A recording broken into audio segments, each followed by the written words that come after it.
Hello student. YouTube के हमारे इस चैनल में आप सभी लोगों का स्वागत है। और आज के इस वीडियो लेक्चर में हम लोग पढ़ने वाले हैं द्विध्रुव के कारण छेद की तीव्रता का छेद की तीव्रता का व्यंजक, लेकिन कब?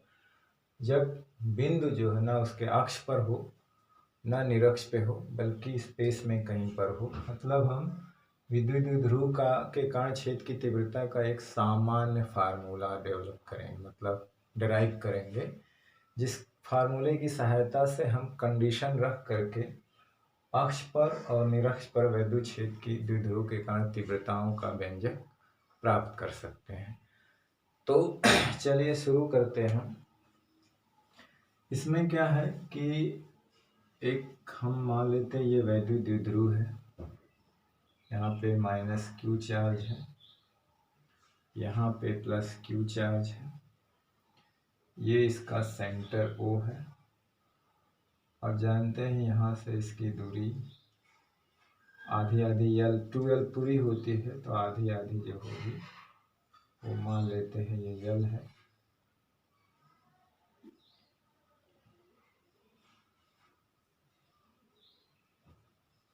ये कोई ज़रूरी नहीं है दिखाना।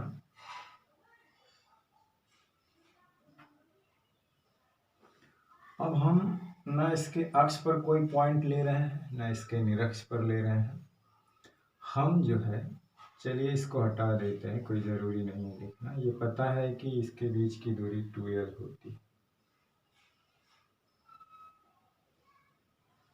द्विध्रुव के आघूर्ण की जो डायरेक्शन होती है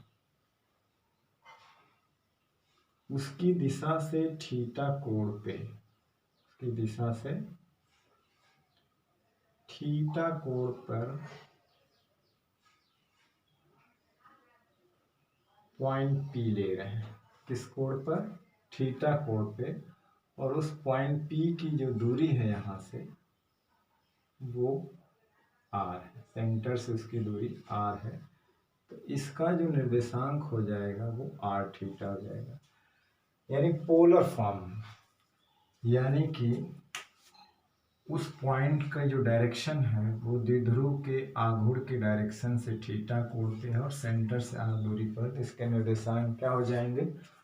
R थीटा, जिसको हम लोग ध्रुवीय निर्देशांक कहते हैं। इसको हम लोग क्या कहते हैं? ध्रुवीय। और एक कार्टेशियन कोऑर्डिनेट होता है जो x और अक्ष और y अक्ष के अनुदिश बताया जाता है। जैसे यहाँ पे कोई पॉइंट P है तो हमने इसके मूल बिंदु से इधर चले x दूरी और y दूरी, y अक्ष पे चले तो इसके निर्देशांक x और y होते हैं। तो इसको जो है कार्तीय निर्देशांक या कार्टेशियन कोऑर्डिनेट कहा जाता है। और ये जो है इसको पोलर फॉर्म यानी ध्रुवीय निर्देशांक कहते हैं, क्योंकि P की पोजीशन जो है R और थीटा के हिसाब से बताई जा रही है, यानी कोण के हिसाब से बताई जा रही है। तो इसको हम लोग ध्रुवीय निर्देशांक कहते हैं। अब इसमें क्या है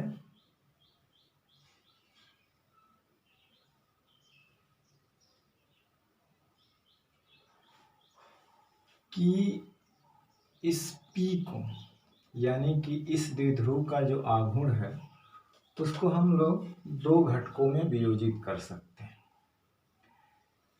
इसको दो घटकों में वियोजित किया जा सकता है। एक तो इस डायरेक्शन में जो होगा P cos थीटा, और एक ठीक इसके लंबवत डायरेक्शन में, यानी इसके दो घटक हो सकते हैं। जैसे एक डायरेक्शन ये है, ये P की डायरेक्शन है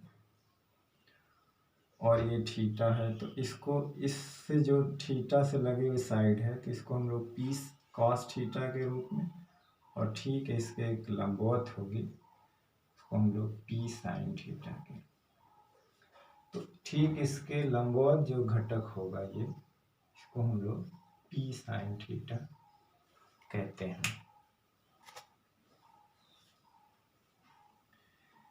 यानी कि हम P को दो भागों में वियोजित कर लिए, यानी यहाँ पे P को क्या किया गया, अब यहाँ पे P की मतलब ख़त्म हो गए, यहाँ पे उसकी वैल्यू को हमने P cos थीटा और P sin थीटा में तोड़ लिया। अब P का यहाँ पे मतलब ख़त्म हो गया और मतलब यहाँ पे आ गया और यहाँ पे आ गया, मतलब हमने द्विध्रुव के आघूर्ण को दो घटकों में विभाजित कर लिया, इन दो भागों में तोड़ लिया। अब क्या है कि ये वाले भाग के कारण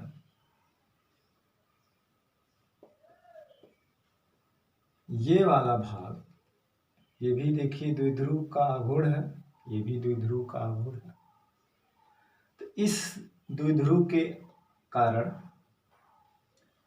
ये वाला पॉइंट उसके अक्ष पे पड़ेगा और इसके कारण P पॉइंट उसके निरक्ष पे पड़ेगा। यानी कि अब हमने इस द्विध्रुव को दो भागों में बांट लिया, एक P cos थीटा, एक P sin थीटा। अब इन दोनों के लिए P की पोजीशन क्या हुई, P cos थीटा के लिए P जो है वो उसके अक्ष पे पड़ेगा और P sin थीटा के लिए P जो है उसके निरक्ष पे पड़ेगा, क्योंकि लंबवत है ना। क्या है, P cos थीटा के लिए इसके अक्ष पे पड़ रहा है, उसी लाइन पे है, और P sin थीटा के लिए ये क्या है, लंबवत है, तो उसके लिए वो निरक्ष बन गया। तो P point P cos theta के लिए अक्ष का काम कर रहा है, अक्षीय बिंदु का काम कर रहा है, और P sin थीटा के लिए P जो है वो निरक्षीय बिंदु का काम कर रहा है। तो मान लेते हैं इसके कारण इस पे जो तीव्रता होती है वो इसी डायरेक्शन में होती है। जानते हैं कि द्विध्रुव के कारण जो अक्ष पे उसकी तीव्रता होती है, उसकी जो डायरेक्शन होती है वो द्विध्रुव के आघूर्ण की दिशा में होती है। तो इसके कारण इस पॉइंट पर जो छेद की डायरेक्शन होती है, मान लेते हैं रेडियली वो ER है, क्या है, R है, R के डायरेक्शन में है, और इसके कारण जो है छेद की जो तीव्रता होगी उसकी डायरेक्शन अभी हमने पढ़ा था कि ये मान लो द्विध्रुव है और ये इसका निरक्ष है, तो यहाँ पे इन दोनों के कारण जो नेट तीव्रता आई थी उसकी डायरेक्शन इधर और P की डायरेक्शन क्या होती थी, इधर। तो इसके कारण इसके निरक्ष पे पॉइंट P है, तो जो छेद की तीव्रता होगी द्विध्रुव के आघूर्ण की डायरेक्शन देखिए इधर है, तो छेद की तीव्रता किधर आई थी, इसके लिए इसके ठीक विपरीत आई थी, इधर आई थी। इसको हम लोग मान लेते हैं E थीटा, ठीक। इसके लिए इसके डायरेक्शन में था इसी के, और इसके लिए इस स्थान पे छेद की तीव्रता इसके दिशा से ठीक क्या होता था, विपरीत होता। अक्ष पे क्या था, यहाँ पे पॉइंट है तो E इधर ही होता था और यहाँ पे E ऐसे होता था। निरक्ष पे द्विध्रुव आघूर्ण के विपरीत डायरेक्शन में था, अक्ष पे उसी के डायरेक्शन में। तो देख लीजिए ER हमने इसी की डायरेक्शन में रखा है और ये थीटा जो है निरक्ष पे है तो इसके विपरीत डायरेक्शन में रखा है।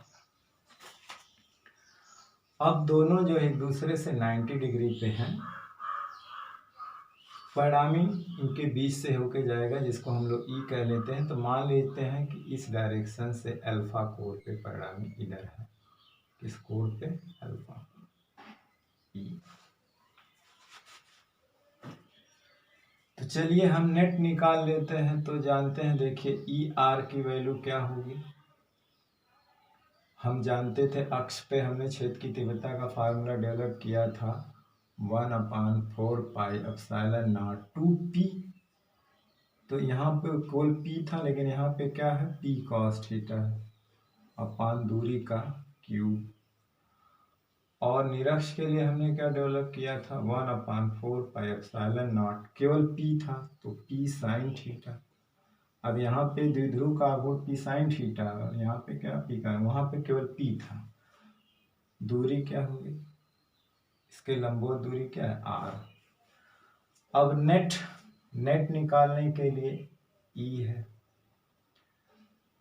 अब मान लेते हैं दोनों के बीच का कोण कितना है, 90 डिग्री है। दोनों के बीच का कोण कितना है, 90, एक दूसरे के लंबवत है। तो यहाँ पे थीटा कितना है, 90 डिग्री है। तो नेट निकालने के लिए ये वाला फार्मूला लगाएंगे। तो ई आर का स्क्वायर ई थीटा का square two E R E theta cos 90, ना ये पूरी चीज 0 हो गया। तो हमारा नेट क्या मिलेगा, E R square E theta cos. तो यहाँ पे हम लिख देते हैं 1/4πε0 2p cos theta are cube का होल स्क्वायर है ये, plus P sine theta are cube, और यहाँ पे है 1/4πε0 का होल स्क्वायर। अब देखिए इसमें जो चीज़ कॉमन ये वाली पोर्शन है, क्यूब है यहाँ पर और यहाँ पर भी क्यूब है। ये चीज़ जब इसको हम लोग बाहर लाएंगे, देखिए साथ में स्क्वायर भी लगा है, यहाँ पे स्क्वायर है, ये स्क्वायर के साथ ही बाहर आएगा। तो हम यहाँ पे लिख लेते हैं क्या चीज़ बाहर आएगी, कॉमन, या कॉमन अंदर ही ले लेते हैं जो चीज़ कॉमन है। देखिए p दोनों जगह कॉमन है, क्यूब कॉमन है और ये कॉमन है, अंडर रूट में है। तो चलिए यहाँ पे वो चीज़ कॉमन ले लिया जा रहा है। तो 1/, देखिए क्या है, p है कॉमन है, 4πε0 कॉमन है, आर क्यूब कॉमन है स्क्वायर, और अंदर क्या बचेगा, यहाँ पे 2 cos स्क्वायर थीटा, और यहाँ पे क्या बचेगा, साइन स्क्वायर थीटा। ये चीज़, तो चलिए ये चीज़ अगर हम चाहें तो दोनों बाहर ले सकते हैं, तो ये हट जाएगा। तो आएगा क्या, πε0 आर क्यूब, अंदर बचेगा। अब देखिए इस 2 cos स्क्वायर थीटा है, तो इसको हम लोग क्या लिख सकते हैं, यही बचा ना, सॉरी ये 4 हो जाएगा ना, सॉरी, क्योंकि 2 का स्क्वायर करेंगे तो 4। तो इसको हम लोग क्या लिख सकते हैं, इसको लिख सकते हैं 3 cos square theta plus cos square theta, और यहाँ पे ये साइन स्क्वायर थीटा है। देखिए इसका मान हो जाएगा 1। तो हमारा रिजल्ट आएगा p 4πε0 r cube under root, इसका मान 1 हो गया तो हो जाएगा 1/3 cos स्क्वायर थीटा। ये हमारा एक जनरल फार्मूला हो गया। अब रही बात डायरेक्शन की, तो डायरेक्शन जो है अल्फा कोण पे है तो tan अल्फा से निकालते हैं। ये वाला वेक्टर इसके पैरेलल है, तो tan अल्फा लंब बटे आधार, आधार का काम ये कर रहा है, लंब का काम ये कर रहा है। तो डायरेक्शन के लिए हम लोग tan अल्फा लेते हैं। तो tan अल्फा बराबर E theta upon E R हो जाएगा।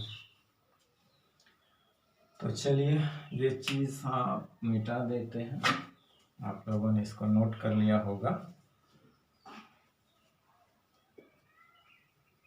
या चलिए यहाँ पे हम ऊपर लिख देते हैं।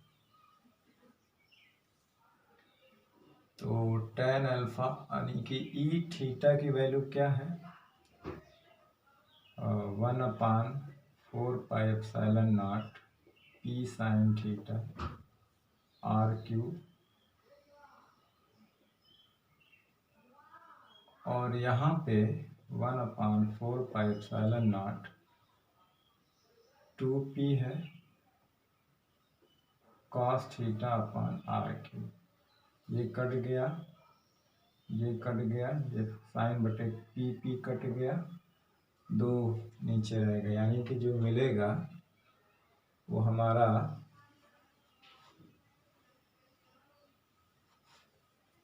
मिलेगा tan alpha half tan theta. तो ये डायरेक्शन हम पता कर लेंगे, परिणामी की डायरेक्शन किधर होगी। पूछा जाए परिणामी इस वाले से कितने कोण पे होगा, दिशा, तो ये दिशा के लिए है, या इससे कितने पे होगा तो हम बता सकते हैं। अब चलिए हम चेक कर लेते हैं कि फार्मूला जो हमारा ये सामान्य सही है कि नहीं, कंडीशन लगा करके। अब देखिए, अगर P पॉइंट, सपोज करिए कि P पॉइंट इसके अक्ष पे आना चाहिए, तो इसका मतलब है थीटा को कम करते जब 0 कर देंगे तो P पॉइंट यहाँ पड़ेगा। तो मानिए कि जब थीटा जो है 0 डिग्री होगा तो P जो है द्विध्रुव के अक्ष पर होगा, द्विध्रुव के अक्ष पर होगा। रख के देख लीजिए, तो हमारा तीव्रता ये वाला फार्मूला है, P 4πε0 r³। देखिए 3 cos 0 का मान 1 + 1 4 हो गया, 4 का वर्गमूल 2, हमारा रिजल्ट निकल के आएगा 2P 4πε0 r³। ठीक, उसी तरह से हम जो है दूसरा रख के देखते हैं। अब थीटा को कर देते हैं क्या, 90 डिग्री। जब हम थीटा 90 डिग्री कर देंगे तो P इसके किस पे पड़ जाएगा, इस द्विध्रुव के निरक्ष पर। तब जो है P जो है द्विध्रुव के कहाँ पे होगा, द्विध्रुव के निरक्ष पर होगा। कहाँ होगा, द्विध्रुव के निरक्ष पर होगा। तो अब यहाँ सूत्र में अगर हम थीटा का मान 90 रखें तो cos 90 का मान 0 हो गया, पूरा पोर्शन 0, √1 हो गया तो उसका मान 1, तो हमें रिजल्ट वही मिलेगा। तो आएगा क्या, 1/4πε0 P/r³। तो देख रहे हैं, तो ये इसका एक सामान्य फार्मूला था। जब हम कंडीशन रखेंगे इसमें तो हमें अक्ष और निरक्ष पर, इस फार्मूले की सहायता से हम अक्ष निरक्ष पर द्विध्रुव के कारण विद्युत क्षेत्र की तीव्रता का मान निकाल सकते हैं। एक जनरल फार्मूला E बराबर P/4πε0 r³ √1 + 3 cos² थीटा। यानी हमने देखिए जनरल केस लिया था, ना उस पॉइंट को अक्ष पे लिया था ना निरक्ष पे, बल्कि स्पेस में लिया था, और इसके द्विध्रुव को 2 भागों में बांट लिया था। तो एक के कारण ये पॉइंट जो है उसके अक्ष पे पड़ रहा था, और इसके कारण ये पॉइंट उसके निरक्ष पे पड़ रहा था। फिर उसको हमने अक्ष और निरक्ष पे रख करके फार्मूला जो है हमने निकाला ही था पीछे, अक्ष निरक्ष पे क्या होता है। फिर उसका हम ये दोनों तीव्रताएं जो एक दूसरे से 90 डिग्री पे होती है, तो हमने उसका नेट निकाल लिया। नेट निकालने का सूत्र जानते ही, परिणामी कैसे निकाला जाता है, वेक्टर में कई बार रिपीट हो चुका है। तो ये हमारा जनरल फार्मूला था, और ये डायरेक्शन निकालने के लिए था, और हमने कंडीशन रख करके दिखाई। देखिए थीटा 0 मतलब पॉइंट अक्ष पे आ जाएगा, थीटा 90 वो पॉइंट निरक्ष। फार्मूला देखिए सेम सेम मिल गया। ये था हमारा जनरल फार्मूला। अब हम चलिए एक आगे एक टॉपिक है जो कि मोस्ट इम्पॉर्टेंट टॉपिक है बोर्ड के एग्जाम के लिए, अक्सर पूछा जाता है। अगर एक आध साल अंतर हो जाता है, इस साल नहीं पूछा तो अगले साल निश्चित पूछेगा।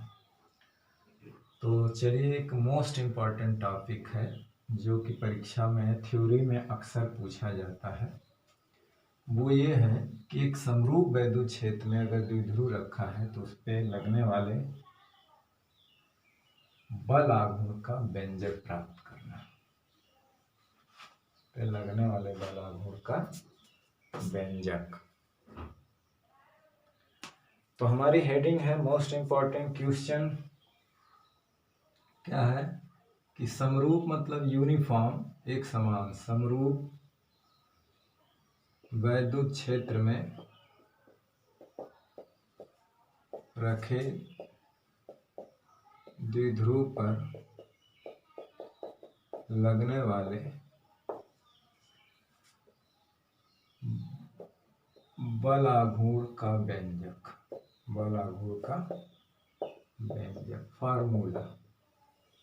बल आघूर्ण का व्यंजक यानी सूत्र, फार्मूला जो है बल आघूर्ण मतलब टार्क। जब हम एक समान वैद्युत क्षेत्र में किसी द्विध्रुव को रखते हैं तो उस पर एक बल आघूर्ण लगता है। कितना लगता है उसी बल आघूर्ण का हम लोग फार्मूला डिराइव करेंगे, जो कि बोर्ड में बहुत ही अक्सर पूछा जाता है। तो चलिए अब इसमें क्या है कि मान लेते हैं एक समरूप वैद्युत क्षेत्र है जिसकी डायरेक्शन जो है बाएं से दाएं की तरफ है, इधर है। ठीक, इसमें एक हम लोग द्विध्रुव को छेद की दिशा से थीटा कोण पे यहाँ पे रखते हैं। द्विध्रुव को छेद के साथ थीटा कोण पे हमने यहाँ पे रख दिया। ये इसका सेंटर है। पूरी लेंथ इसकी मालूम है कि 2l होती है, तो ये इसकी पूरी लेंथ है 2l। ठीक, और इन दोनों ध्रुवों के बीच की जो लंबवत दूरी है,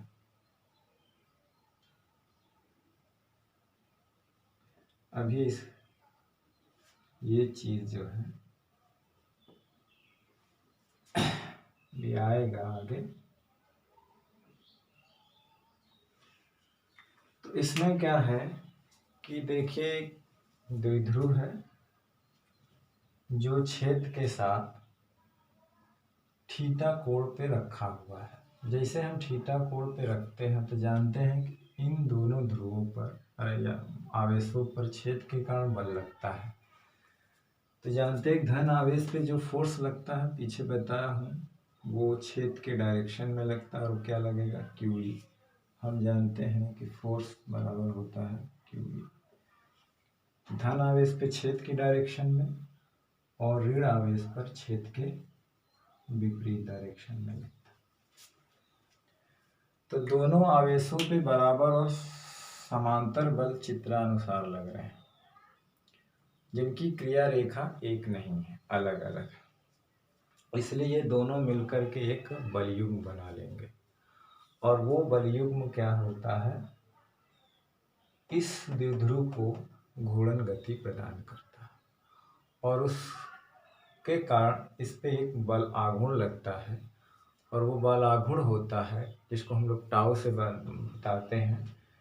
टाउ बराबर बलयुग्म का एक बल अगुणे दोनों बलों के बीच की लंबवत दूरी। एक बल ये है, एक बल ये है, दोनों बलों के बीच की लंबवत दूरी यही है। दोनों बलों के बीच की लंबवत दूरी ये होगी।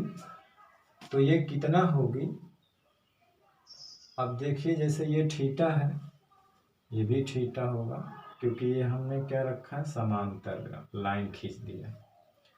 मतलब इस बल से पीछे लाइन ले जाएंगे, इस बल से पीछे ले जाएंगे, तो ये दोनों बलों के बीच का ये लंबवत दूरी होगी जी।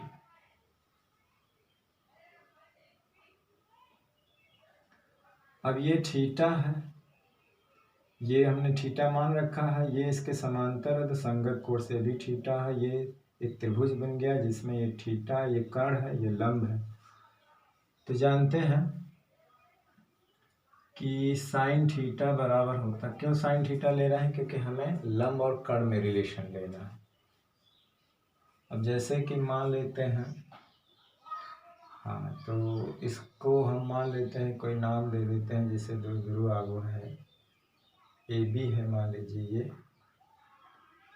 और इसको C रख देते हैं। चलिए, तो साइन थीटा बराबर लंब, लंब क्या है BC, कर्ण क्या है 2l, तो BC की वैल्यू क्या हो जाएगी 2l साइन थीटा। तो इसको हम लिख देंगे 2l साइन थीटा। तो इसमें क्या हुआ कि एक द्विध्रुव आघूर्ण है जिसको हमने छेद के साथ थीटा कोण पे रखा, और जैसे रखते हैं तो दोनों आवेशों पे छेद के कारण बल लगता है। धन आवेश पे छेद की दिशा में लगता है और ऋण आवेश पे छेद के विपरीत लगता है। ये दोनों बल परस्पर समांतर और बराबर विपरीत दिशा में होते हैं, जिनकी क्रिया रेखा भिन्न होती है और ये मिलकर एक बलयुग बनाते हैं। हालांकि इनका जो नेट फोर्स जीरो हो जाता है। जीरो क्यों होगा कि एक इधर लग रहा है, एक इधर लगा, पर नेट अगर फोर्स लें तो दोनों विपरीत डायरेक्शन में है, बराबर है, नेट जीरो।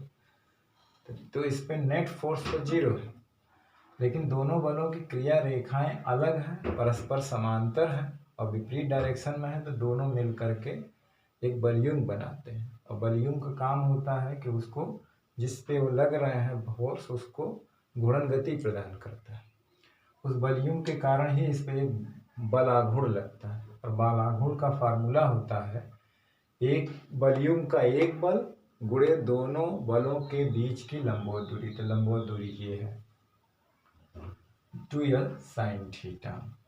हालांकि इस वक्त इस पे नेट फोर्स जीरो है। इसकी चर्चा थोड़ा हम आगे भी करेंगे कि अगर क्षेत्र असमरूप हो तो ये कैसी गति करेगा, अगर समरूप है तो कैसी गति हो रही है, थोड़ा सा आगे हम लोग फिर से चर्चा कर लेंगे। तो चलिए इसको थोड़ा सा शब्दों में लिख लिया जाए।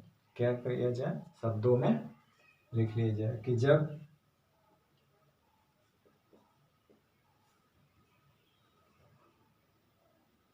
किसी समरूप वैद्युत क्षेत्र जिसकी तीव्रता ई में ई है में कोई द्विध्रुव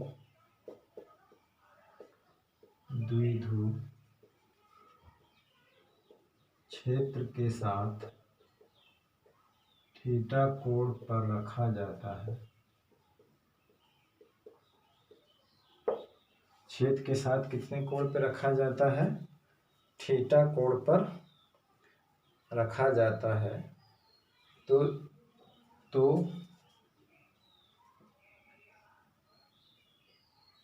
द्विध्रुव के दोनों आवेशों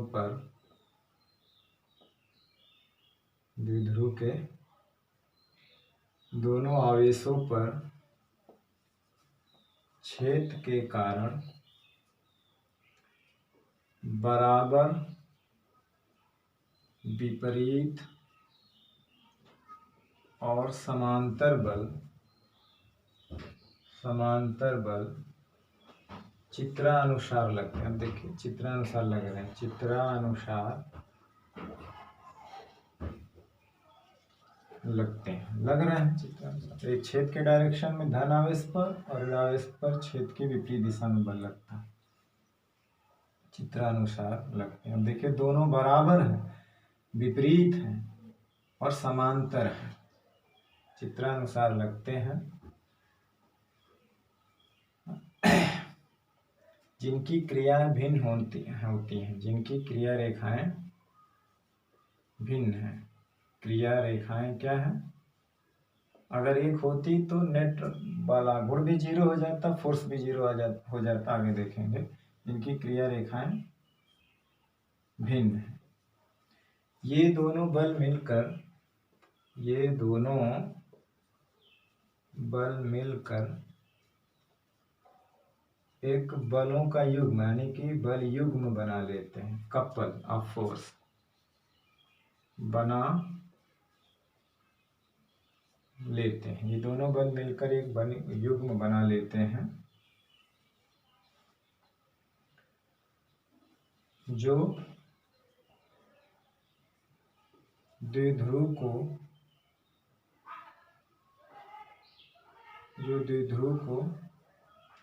घूर्णन गति प्रदान करते हैं,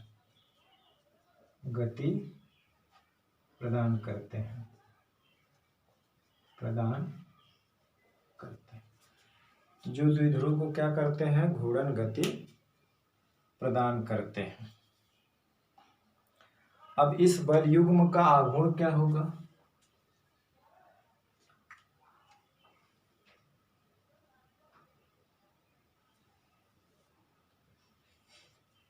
इस बल युग्म का आघूर्ण अर्थात जिसको हम लोग बल आघूर्ण कहते हैं, जिसको हम लोग टाउ से प्रदर्शित करते हैं। बल आघूर्ण टाउ होगा बल युग्म का एक बल, बल युग्म का एक बल गुणे, मतलब एक बल का परिमाण रहेगा दोनों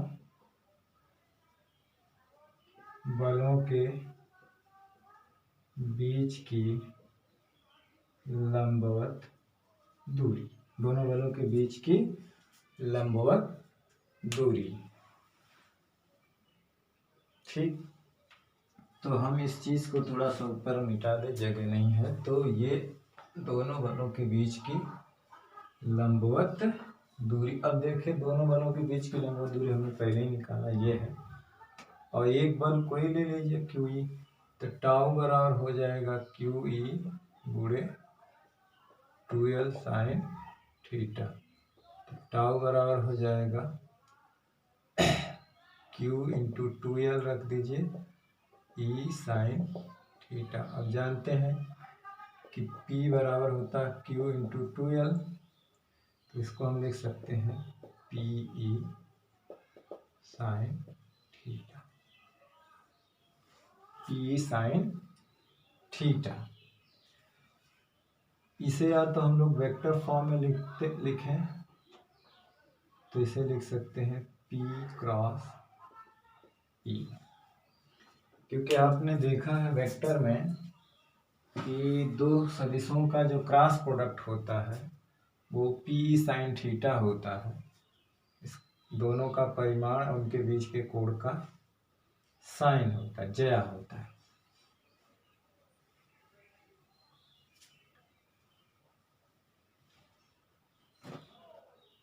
तो इसे हम लोग वेक्टर फॉर्म में लिख सकते हैं।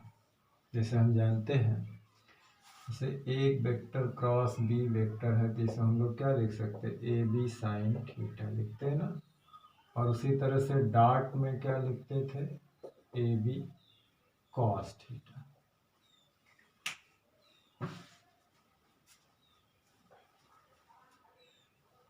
ए बी कॉस थीटा। अब इस P यहाँ पे टाउ क्या है, एक सदिश राशि है जिसकी डायरेक्शन जो होती है, इसकी जो डायरेक्शन होती है वो P और E दोनों के लंबवत होती है, दोनों के लंबवत होती है। इसकी दिशा इसके और इसके दोनों के लंबवत होती है। अगर ये दोनों एक तल में है तो ये उसके लंबवत तल में होगा। मतलब कहने का मतलब है कि इसकी जो डायरेक्शन, ये अक्षीय वेक्टर है, एक तरह एक्सियल वेक्टर है। इसकी जो डायरेक्शन होती है वो घूर्णन अक्ष के अनुदिश होती है, ऊपर या नीचे, जिसकी दिशा को हम लोग दाहिने हाथ के अंगूठे के नियम से देते हैं। किससे? दाहिने हाथ के अंगूठे के नियम से दी जाती है, जिसकी डायरेक्शन को दाहिने हाथ के अंगूठे के नियम से दी जाती है। अब जैसे मान लो कि ये ई डायरेक्शन यहाँ पे है ई, और ये है वेक्टर पी, और ये थीटा है इनके बीच का कोण। यहाँ पे थीटा जो है, यहाँ पे लिख सकते हैं कि थीटा जो है पी और ई के बीच का कोण है, बीच का कोण है। अब जाहिर सी बात है, दाहिने हाथ का अंगूठा का नियम क्या है कि हम दाहिने हाथ को, उंगलियों अंगूठा को इस तरह फैलाएंगे कि अंगुलियां और अंगूठा परस्पर लंबवत, ऐसे, इस तरह से। अब इसमें क्या है कि हम पहले क्या है, पी ई साइन थीटा, तो हमने हथेली को क्या रखना है, हथेली को रखना है पी के ऊपर, और हमको ई की तरफ आना है, हमको पी पे रख करके ई की तरफ आना है। तो जाहिर सी बात है, अगर हम इसको, यानी कि एक मिनट, इसको उल्टा बना दो, थोड़ा बन नहीं पा रहा है इस तरह से, तो समझाने के लिए इस तरह बन गया है कि मान लो ये पी की डायरेक्शन है और ये ई की डायरेक्शन है, अब हम क्या करेंगे, हथेली को इस P पे रखते हुए दूसरे वेक्टर की ओर मोड़ेंगे। मोड़ने में अंगूठा जिस डायरेक्शन में जाएगा वही जो है बल आघूर्ण की डायरेक्शन होगी। उस केस में जब P यहाँ पे था तो हथेली वहाँ से इधर मोड़ते तो अंगूठा अंदर जा रहा था। अंगूठा क्या जा रहा था, अंदर की डायरेक्शन। अब यहाँ पे अंगूठा क्या है, ऊपर की डायरेक्शन में, तो टाउ की दिशा ये होगी। P यहाँ रख के इधर आएंगे तो टाउ की डायरेक्शन नीचे होगी। ये है दाहिने हाथ के अंगूठे का नियम। यानी हथेली को पहले हम पहले वेक्टर पे रखेंगे। तो यहाँ पहला कौन है, P, फिर E है। P से E की तरफ जाएंगे तो अंगूठा जिस डायरेक्शन में जाएगा वो डायरेक्शन जो होगी बल आघूर्ण की डायरेक्शन होगी। ये एक अक्षीय वेक्टर है। इसकी जो दिशा होती है इसके घूर्णन अक्ष के अनुदिश होती है। किधर होती है, घूर्णन अक्ष के अनुदिश होती है।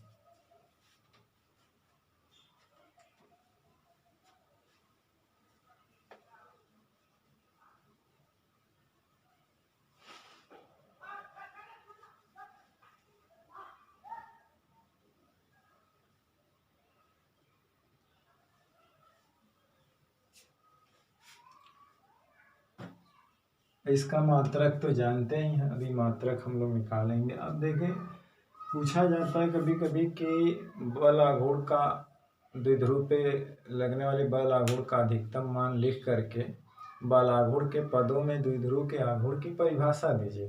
बल आघूर्ण के पदों में द्विध्रुव के आघूर्ण की परिभाषा दीजिए और द्विध्रुव के आघूर्ण का मात्रक। तो इसका तो ऑलरेडी आप जानते हैं कि बल आघूर्ण आपने 11th में भी पढ़ा था, तो न्यूटन मीटर होता है। इसका मात्रक जो बल आघूर्ण का क्या होता है, यहाँ पे लिख लीजिए न्यूटन मीटर। Newton metre. अब बल आघूर्ण का अधिकतम मान, बल आघूर्ण का अधिकतम मान यानी टाउ मैक्स। तो देखिए ये टाउ बराबर P साइन थीटा होगा। तो P साइन थीटा मतलब कि ये अधिकतम कब होगा, जब साइन थीटा का मान अधिकतम होगा। तो साइन थीटा का मान अधिकतम कब होता है, जब थीटा 90 डिग्री होता है, यानी कि जब साइन थीटा का मान 1 होता है। यानी कि टाउ मैक्स के लिए साइन थीटा का मान 1 होना चाहिए, मतलब थीटा का मान क्या होना चाहिए, 90 डिग्री होना चाहिए। तो जब हम यहाँ थीटा 90 का मान 1 है तो टाउ मैक्स बराबर हो जाएगा PE। टाउ मैक्स बराबर क्या हो जाएगा, PE। यानी यहाँ से हम देखें तो P बराबर हो जाएगा टाउ मैक्स बटे E। अब यहाँ पे क्या है, हमको P की परिभाषा देना है अधिकतम बल आघूर्ण के पदों में। किसके पदों में, अधिकतम बल आघूर्ण के पदों में। तो अब देखेंगे कि यदि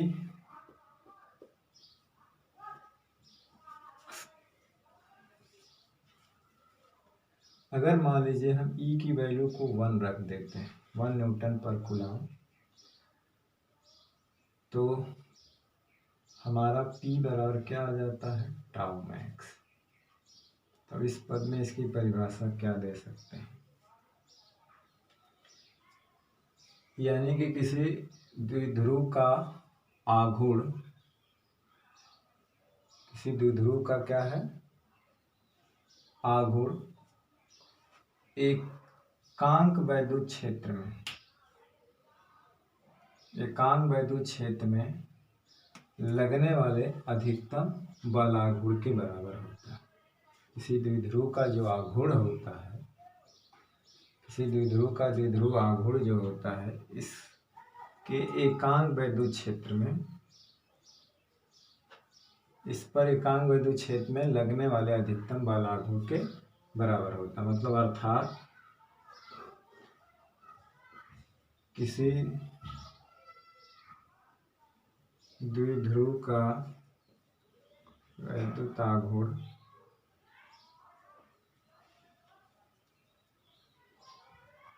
इस पर के एकांक वैद्युत क्षेत्र में लगने वाले अधिकतम बल आघूर्ण के बराबर होता है, अधिकतम बल आघूर्ण के बराबर होता है। अब यहाँ से P का मात्रक भी निकाल सकते हैं, हालांकि कूलाम मीटर होता है P का मात्रक, तो ये पूछा जाता है इम्पोर्टेंट। तो P का मात्रक अगर यहाँ निकालना चाहिए B मात्रक, तो क्या हो जाएगा, U का मात्रक होता है न्यूटन गुणे मीटर, E का होता है न्यूटन पर कूलाम, न्यूटन न्यूटन कट जाएगा, कूलाम गुणे मीटर, यानी कि वही कूलाम मीटर आया। और P के बीमा भी यहाँ पे निकालें, कूलाम का 80 मीटर का यल ये आती है।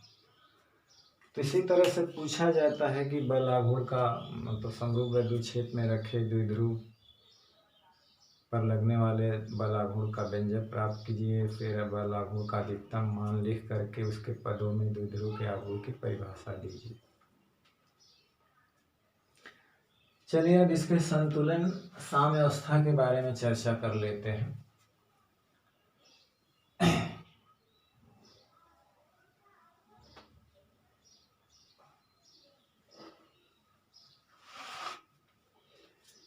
साम्यावस्था के बारे में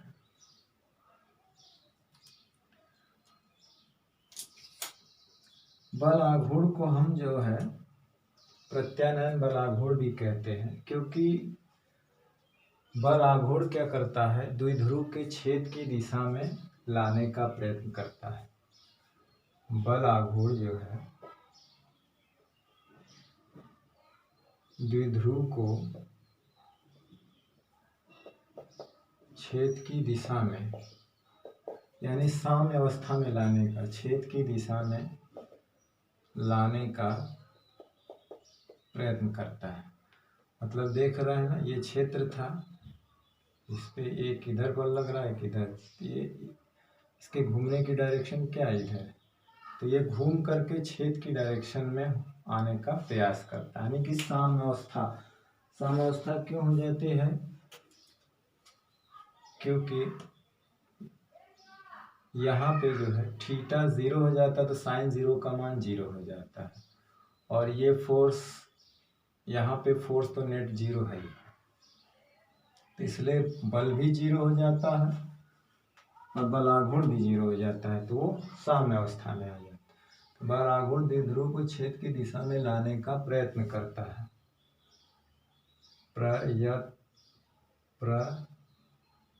प्रयत्न करता है, अतः इसे प्रत्यानयन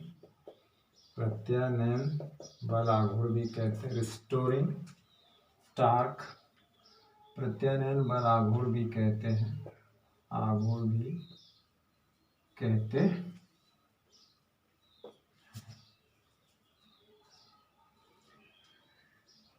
तो किसके छेद की दिशा में आने का मतलब साम्य अवस्था में लाने का प्रयत्न करता है। तो इस अवस्था में क्या होता है, इस अवस्था में द्विध्रुव पर दो बराबर और विपरीत बल लगते हैं। अब समांतर में एक डायरेक्शन में लगते हैं, द्विध्रुव पर दो बराबर व विपरीत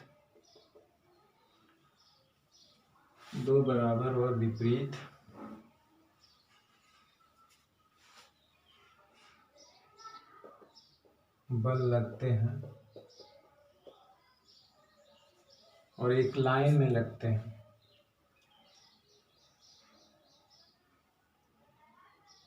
जो एक दूसरे को निरस्त कर देते हैं, दूसरे को निरस्त कर देते हैं, जो एक दूसरे को निरस्त कर देते हैं। और एक लाइन में भी लगते हैं, जो एक दूसरे को क्या करते हैं, निरस्त करते हैं। यानी घूम करके छेद के डायरेक्शन में आते, एक फोर्स इधर लग रहा है, एक फोर्स इधर लग रहा है। जैसे छेद भी इधर है और घूम के इधर ही आ गया, तो इसी पे QE इधर भी लग रहा है, यहाँ पे, और यहाँ पे भी QE इधर ही लग रहा है। तो दो बराबर और विपरीत बल लगते हैं द्विध्रुव पर, दो बराबर विपरीत बल लगते हैं जो एक दूसरे को निरस्त कर देते हैं। हालांकि इसके पहले भी नेट फोर्स जीरो होता है, हालांकि इसके पहले भी नेट फोर्स क्या होता है, जीरो, एक इधर एक उधर। तो यानी कि जब साम्य अवस्था में है तो बल तो जीरो है, यानी कि बल लगते हैं जो एक दूसरे को निरस्त कर देते हैं। तो और साम्य छेद की डायरेक्शन में आने पर थीटा भी जीरो होता है, थीटा क्या हो जाता है, जीरो। जाहिर सी बात है टाउ भी जीरो हो जाता है, उस पर लगने वाला फोर्स भी जीरो हो जाता है, क्योंकि हमारा जो सूत्र है टाउ बराबर होता है PE साइन थीटा। तो जब थीटा जीरो तो साइन जीरो का मान जीरो, तो टाउ जीरो। यानी कि इस अवस्था में द्विध्रुव पर न कोई बल लगता है न बलाघूर्ण लगता है, अर्थात इस अवस्था में द्विध्रुव पर न कोई बल लगता है न बलाघूर्ण लगता है। यानी इस अवस्था में द्विध्रुव पर बल और बलाघूर्ण नहीं लगता है, न बल आघूर्ण लगता है।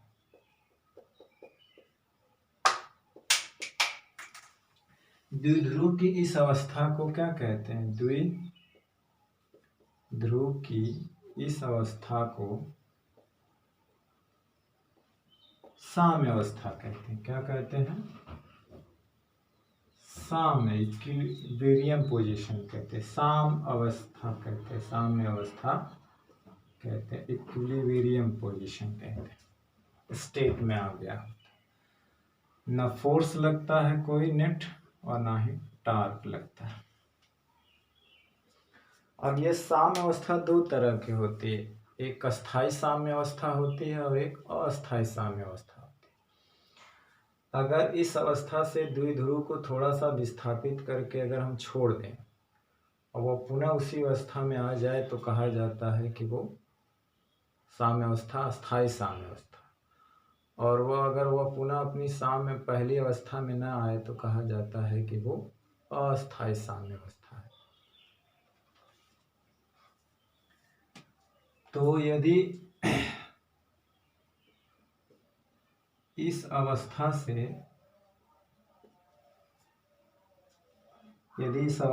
द्विध्रुव को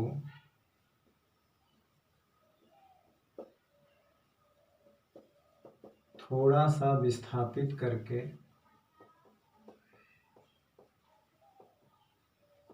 छोड़ देने पर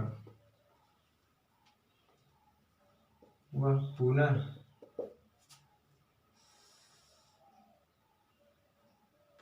साम्य अवस्था में आ जाए, वह पुनः अपनी पहली अवस्था में आ जाए। यदि इस अवस्था से द्विध्रुव को थोड़ा सा विस्थापित करके छोड़ देने पर वह पुनः पहली अवस्था में आ जाए,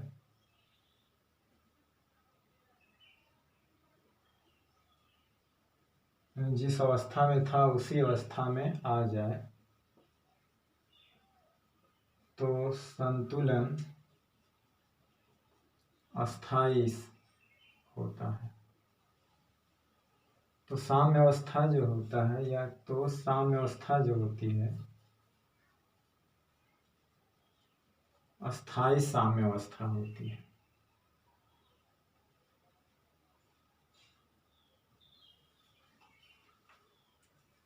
और यदि वापस न आए और यदि पहली अवस्था में वापस न आए तो साम्य अवस्था जो होती है वो साम्य अवस्था अस्थायी साम्य अवस्था कहलाती है। साम्य अवस्था कहलाती है।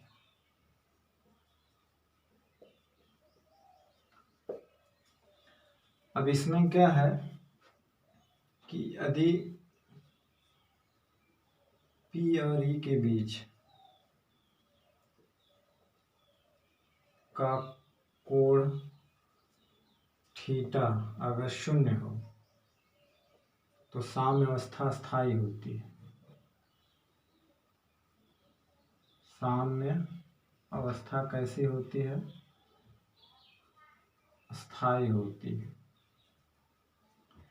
क्योंकि थीटा जीरो होने पर टाउ भी जीरो, नेट फोर्स तो जीरो है ही। एक साम्य अवस्था और आएगी, थीटा जब 180 अंश होगा तब भी साम्य अवस्था में होगा, लेकिन अस्थायी होगी, क्योंकि साइन 180 का मान भी जीरो होता है। और यदि P और E के बीच का कोण थीटा 180 अंश हो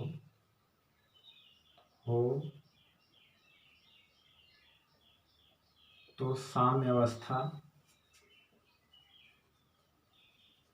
अस्थायी होती है।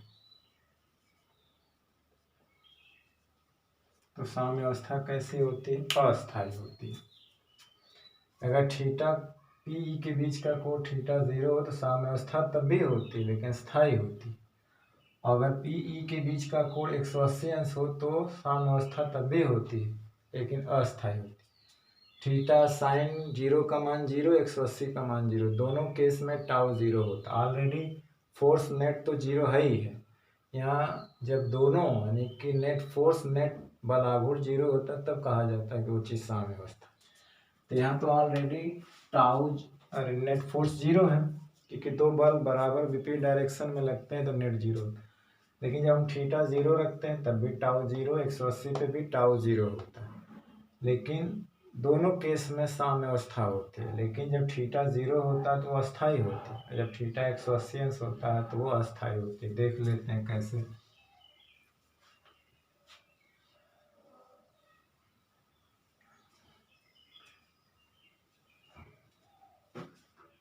तो जैसे कि यहाँ पे ये हमारा क्षेत्र था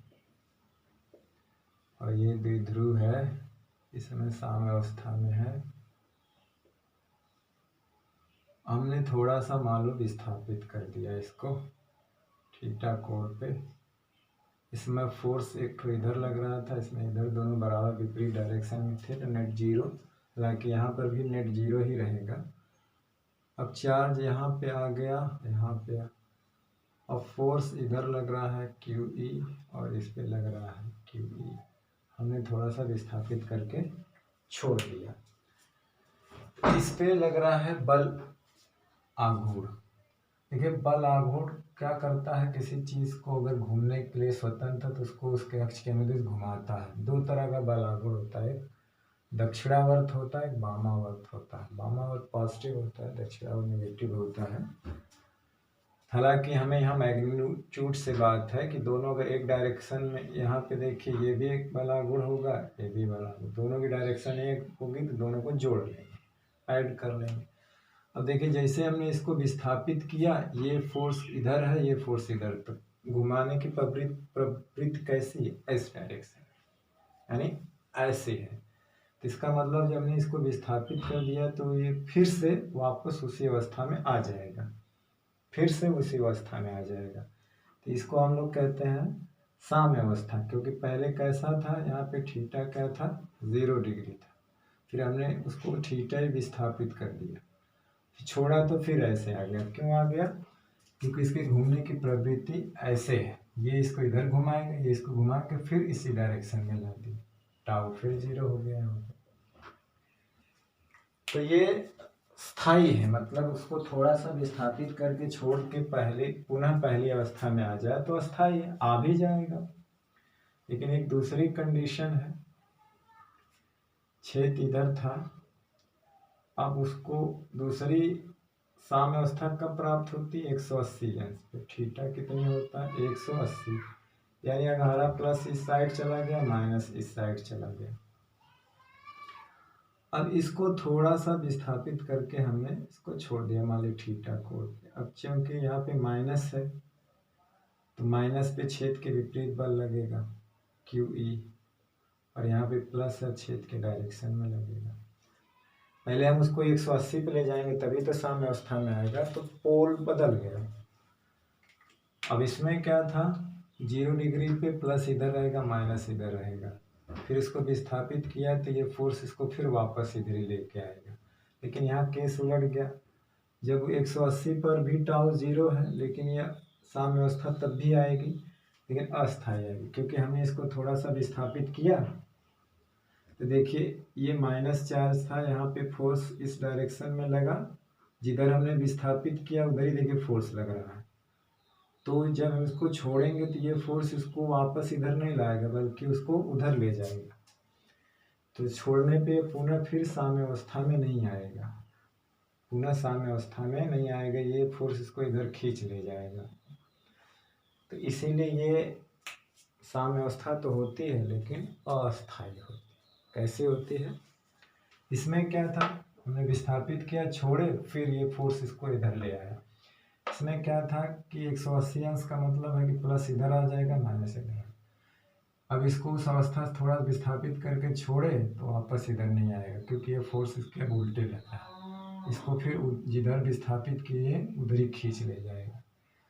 तो ये अस्थायी हो गया, ये स्थायी हो गया। तो जब थीटा 180 अंश होता है तो संतुलन अस्थायी, जब 0 होता है तो अस्थायी। ठीक, अब जो है हम देख लेते हैं, अब नोट में 2 बात लिख देते हैं जल्दी से। पहला है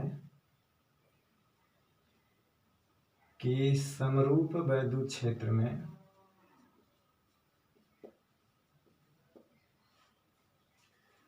द्विध्रुव पर नेट फोर्स 0 होता है, द्विध्रुव पर नेट बल 0 होता है।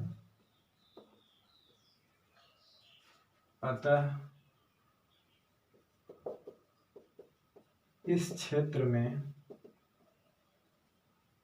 द्विध्रुव केवल घूर्णन गति करता, बल आघूर्ण कौन सी गति कराता है? घूर्णन गति कराता है।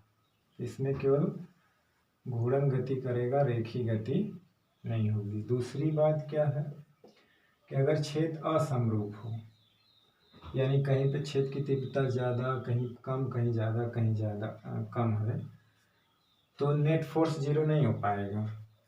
मान लेते हैं कि ये असमरूप है, यहाँ छेद कुछ ज़्यादा है और यहाँ छेद कुछ कम है, तो यहाँ का फोर्स ज़्यादा हो जाएगा, यहाँ का फोर्स कम हो जाएगा। यहाँ का फोर्स ज़्यादा और यहाँ का फोर्स कम। अब जैसे क्षेत्र जो है ई यहाँ पे ज़्यादा है, मान लो यहाँ पे ई कम है, ई डैश है, और ई डैश जो है स्मॉलर देन ई है। अब यहाँ पे प्लस क्यू पे फोर्स क्यू ई इधर लगेगा, और यहाँ पे क्यू ई डैश लगेगा, तो नेट बल 0 नहीं हो पाएगा। अब इस पे एक नेट फोर्स भी लगेगा, बलाघूर्ण भी लगेगा, अतः ये घूर्णन गति के साथ साथ रेखीय गति भी करेगा। बलाघूर्ण रेखीय गति कराता है, और जो बल होता बल आघूर्ण घूर्णन गति कराता है, और सिर्फ बल जो होता है वो रेखीय गति कराता है। तो असमरूप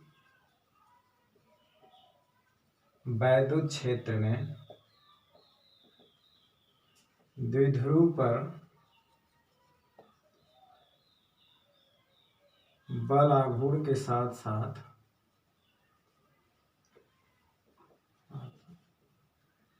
एक नेट बल भी कार्य करता है, एक नेट बल भी कार्य करता है, जिस कारण से द्विध्रुव घूर्णन गति के साथ साथ रेखीय गति भी करता है, यानी जिधर तीव्रता ज़्यादा होगी उधर घिसकता जाएगा। रेखीय गति भी, घूर्णन गति के साथ साथ रेखीय गति भी करता है। तो जिधर का फोर्स ज़्यादा होगा नेट भी उधर ही काम करेगा, तो उधर वो घूर्णन करते हुए खिसकता जाता है। तो समरूप विद्युत क्षेत्र में केवल देखें कि बल आघूर्ण लगता है, नेट फोर्स 0 होता है, केवल घूर्णन गति होती है। असमरूप विद्युत क्षेत्र में द्विध्रुव पर बल आघूर्ण के साथ साथ जो है एक नेट फोर्स भी लगता है। जिधर की तीव्रता ज़्यादा होगी उधर एक फोर्स लगेगा, इसीलिए बल आघूर्ण द्विध्रुव जो है घूर्णन गति के साथ साथ रेखीय गति भी करता है। तो आज के इस लेक्चर में हम लोगों ने द्विध्रुव का एक जनरल फार्मूला प्राप्त किया जब पॉइंट जो है नाच पे था ना निरक्ष पे, और दूसरा एक इम्पॉर्टेंट क्वेश्चन था जो अक्सर बोर्ड में पूछा जाता है कि समरूप विद्युत क्षेत्र में अगर द्विध्रुव रखा है तो उस पर लगने वाले बल आघूर्ण का व्यंजक प्राप्त करिए, उसका अधिकतम मान लिख करके बल आघूर्ण के पद में द्विध्रुव के आघूर्ण की परिभाषा दीजिए। ये मोस्ट इम्पॉर्टेंट क्वेश्चन है, अक्सर पूछा गया है, पूछा भी जाता है। तो आज के वीडियो लेक्चर में बस इतना ही, और आगे के वीडियो लेक्चर में हम कुछ अब तक जो हम लोग पढ़े हैं उससे रिलेटेड कुछ न्यूमेरिकल लेके आएंगे सिंपल, जो कि बोर्ड में जो जिस टाइप के पूछे जाते हैं पूछे गए हैं। फिर इसके बाद हम लोग आवेशों का सतत वितरण के बारे में चर्चा करेंगे। और ये प्रयास अगर हमारा पढ़ाने का कोशिश पढ़ाने की अगर हमारी अच्छी लगे आप लोगों को, तो इसको शेयर करिएगा, लाइक करिएगा और मेरे चैनल को सब्सक्राइब जरूर करिएगा। Thank you very much.